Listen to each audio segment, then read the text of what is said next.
Précédemment, j'étais cadre dans un réseau de constructeurs de piscines pour particuliers. Le fait de bifurquer sur le service à la personne, j'ai trouvé qu'il y avait déjà beaucoup de points communs, puisque la difficulté d'un métier dans la piscine, c'est de s'appuyer sur la compétence et la qualité du personnel.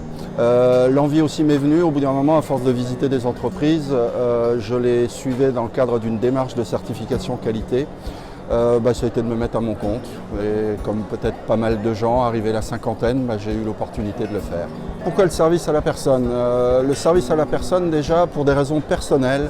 Lors de la fin de vie d'une proche, j'ai découvert tout ce qu'il était possible de faire dans ce domaine-là, que ça soit à partir d'aide ménagère, on va dire, et l'accompagnement de fin de vie.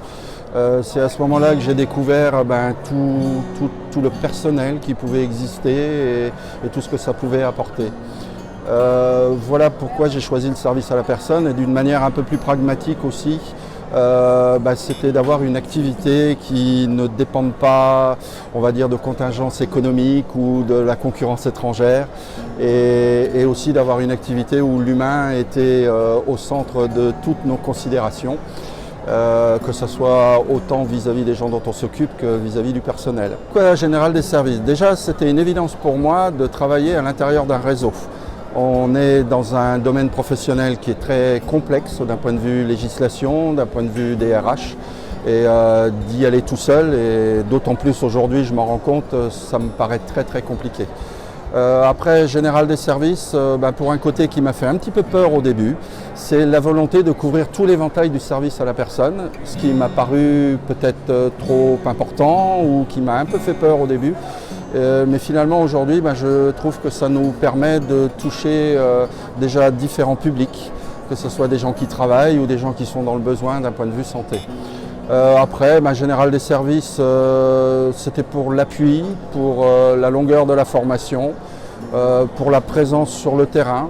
J'étais assez vigilant à ce sujet-là. Je peux dire que sur les 2 premières années, à chaque fois que j'en ai eu le besoin, j'ai été accompagné aussi bien par téléphone, par internet que par des visites sur site. Donc on a ouvert l'agence d'Orléans en décembre 2014, l'agence qui est d'ailleurs sur la photo. Aujourd'hui, nous avons 23 salariés. D'ici la fin du mois de janvier, on va approcher les 2000 heures. On va dire dans tous les domaines, je veux dire aussi bien la dépendance que le jardinage, que le ménage auprès des particuliers et aussi avec une forte expansion de l'activité transport-accompagnement des personnes à mobilité réduite. Donc les projets, c'est de développer le nombre d'heures et on va dire de parfaire encore un petit peu plus le travail qu'on est en train de réaliser.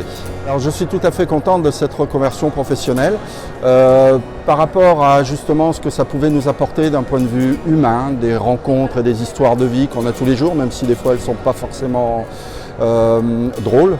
Il y a des contextes qui sont difficiles et particuliers.